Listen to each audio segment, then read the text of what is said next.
All right, yeah, welcome to the Foil Heads Podcast. You're here with Heavy and Fonda. Here to talk about all subjects and conspiracies and just things that we think or other people should think about, right? And the music industry, we can incorporate that. I know Our favorite subject. Oh man, yes, the music industry. You know what? I love it. It is truly the greatest job in the entire world, wouldn't you say? Yes. The actual job of playing music is probably the greatest thing that you could do. And I think if you're well versed enough and good enough at doing it, it's actually your responsibility on this planet while you're here to do so. Because not everyone's gifted with that type of, gift. Yeah, well, it's not even a gift. Like when I see someone that is really good, I see someone who's spent a lot of time doing it. So actually, some people are just very gifted and they didn't have to spend time doing it. They can just... Fuck that. Oh, Grace, he's cussing. We apologize. If your children are at home and you're watching this, we are going to replace those with nicer words. I say truck Ben. See, there's a... Truck them. Truck them on down the road in a semi. Anywho.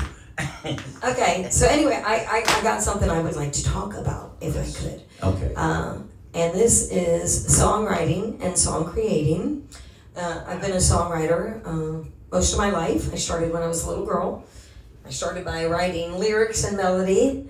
And then when I got old enough and I started meeting musicians, I was able to take those lyrics and melodies to musicians and go into the studio and create my songs. So somebody that I met recently said, hey, listen, I'm a songwriter and I got a bunch of great music and I would love for you to check it out. I said, awesome.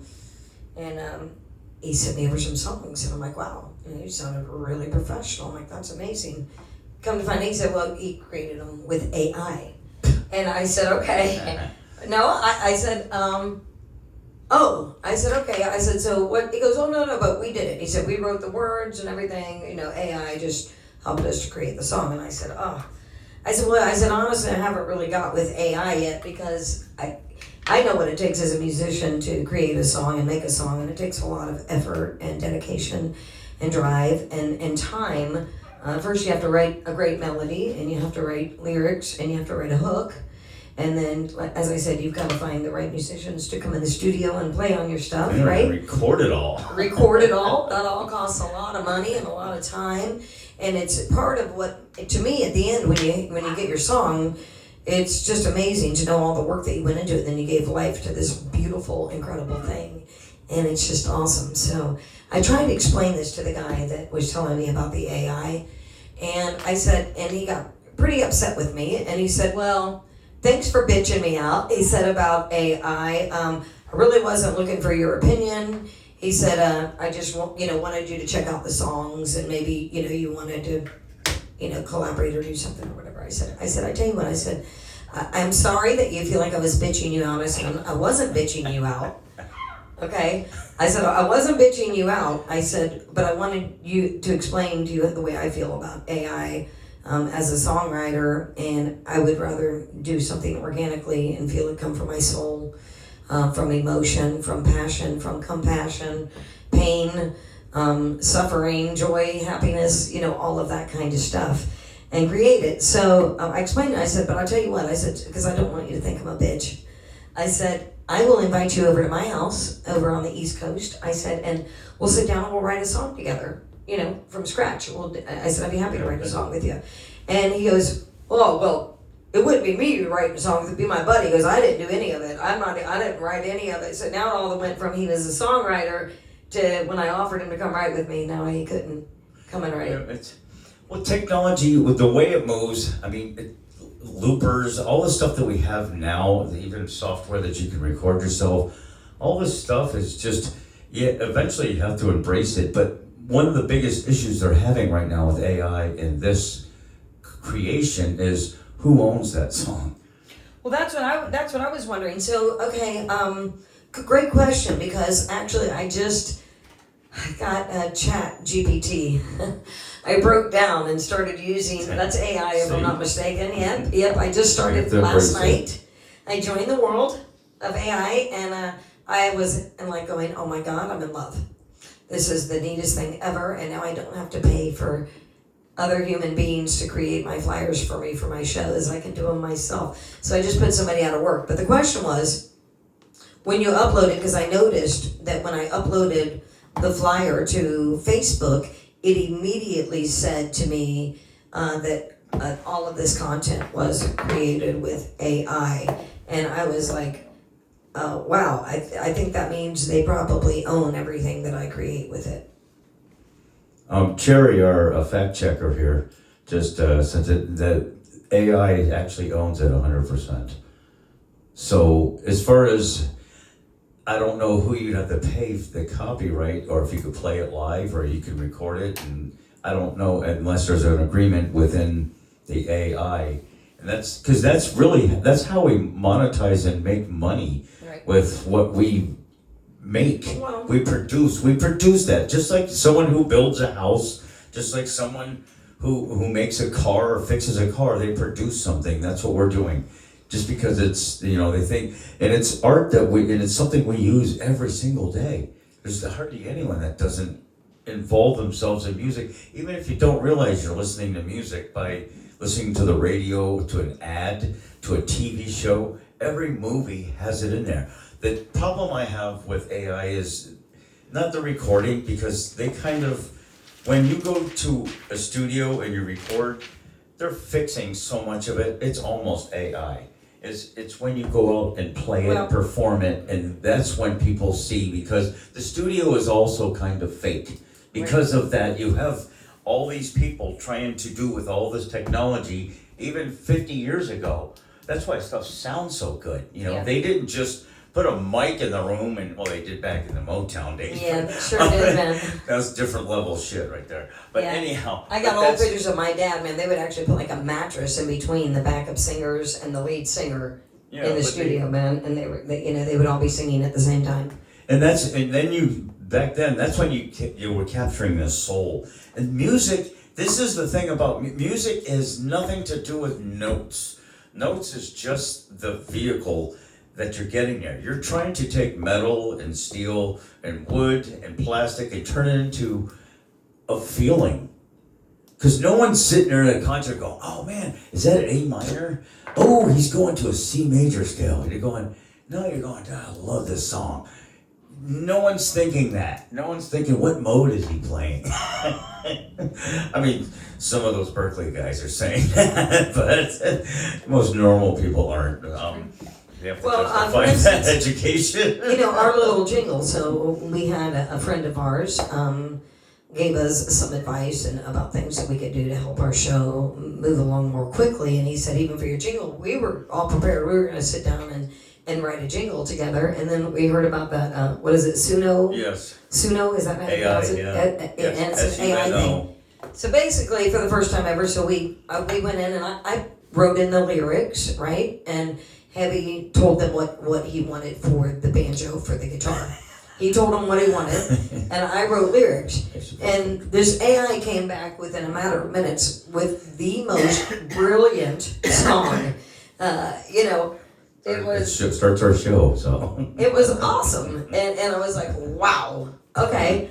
So it wrote a great melody, right? And of course, I wrote the lyrics, and he came up with the idea of the type of banjo that he wanted and told it. So, but AI owns it, right? AI owns it. Yes. Okay, but what if people use AI as a tool to help them create, but they help them make it, but then they take that song and they go in the studio and record it themselves without using the AI track? It depends, because an AI would have to get their own AI lawyer and bring you to AI court. And this is going to happen. Elon Musk was just saying that in 5 years, we will no longer have cell phones. I am your and lawyer. We will only have AI data centers everywhere, or whatever, right? Is that what they're called? Or yes. AI data centers, and that we won't even have phones anymore, and that AI is going to do everything for us now. It's going to think for us as well. Let's talk about the elephant in the room. Is it data or data? Data. AI data centers. It's a data. I think this is what's important. Data. That along with the 5G makes see, it make the thunder come from I the sky. swear this stuff is reading my thoughts. I'm not lying to you. I see proof every day. Well, I'll be thinking something and then I'll go, wow, boobies. How did it get on my phone?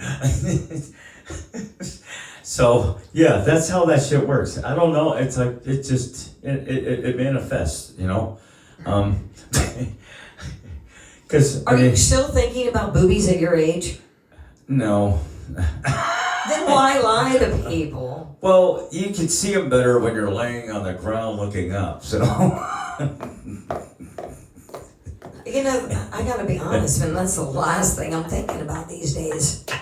All I can think about is, holy shit, we got a corrupt government that's being controlled by aliens and shapeshifters and reptilians and we're probably going to run out of oil soon, and then if we run out of oil, we're going to have no more clean drinking water, you know. I'm just like trying to prepare every day, and everybody else is making jokes. This is crazy. Well, well, this is why I lay in the fetal position, sucking my thumb and crying in the corner. Okay, good. I just want to make sure you actually break down every now and then, and you're in reality. Okay, I just want to make sure. Hey, I've been to one of those special places where they have those cool jackets you wear that you can try to touch your hands around your back. It's so cool. It's like this game. They I go, bet. Why touch your hands. Why they put it in? Your nose will never itch quicker than that. I'm telling you. Someone told me all about that, so. But yeah, anyhow, the music industry, that's where we got off. Anyhow, so what we're doing is, what's good about it is people now, what I see is they're getting away from not that it's a bad thing, they give me 3 steps, hands to yourself crowd. Won't you give me 3 steps, give me 3 steps, mister, give me 3 steps. And to go out and play YMCA and people are like, oh my God. YMCA. And to watch an 80-year-old woman with a walker do the YMCA thing It works is every day. probably one of the coolest things you'll ever see. And you know what? You'll have an 18-year-old right next to her doing it as well. That's what's so cool about it. Here's my biggest issue is when people go, wow, that song's gay. And all I could think of is, maybe you don't know what gay means. And it does sound gay. It's happy. Yeah, if the Village People is what's standing in between you and being gay, you're gay.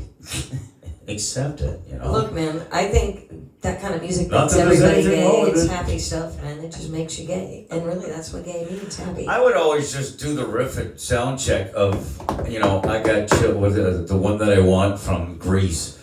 And you just play that bass riff once and everyone will start singing the song and everyone used to go, dude, that's such a dorky song. And I'm like, well, it's sold like 13 million records, so someone liked it, right? It's the greatest soundtrack in the entire world. Yes.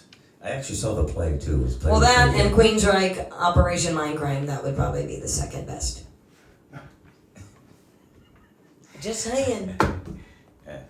Yeah. Grease and Queensryche, Yes. hell yeah. There you go. There you go. Queensryche. Wow! That's also my wildcat. Wow! 100%, So, 60% all right, that's of it. the So, time, a lot it of works, good stuff 100% about of the the music. time. You know, the only bad thing, I would say, well, there's a couple bad things, but we're going to focus on mostly good things. I personally don't want to load my gear in the bar, don't want to set it up, don't want to get hot and sweaty, don't want to have to be rude to all of the nice people that came out to my show. So I prefer to have a sound man, because that way I can talk to all the people that come out to see my show before the show. I don't have to be rude, I don't have to get hot and sweaty, I don't have to get exhausted before I have to sing. And then I can go and put on an amazing show, right?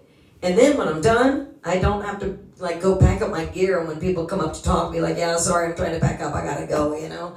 Now I can go talk to everybody and thank them for coming, and while my sound man loads up my gear. Well, again, the music industry is probably 1 to 5% as musicians. The rest of it is everything else. So, and it's a gigantic industry. So you got to realize that too. And Jack Herer was here, just so you know. You know Jack. I don't know Jack. Cracker, please.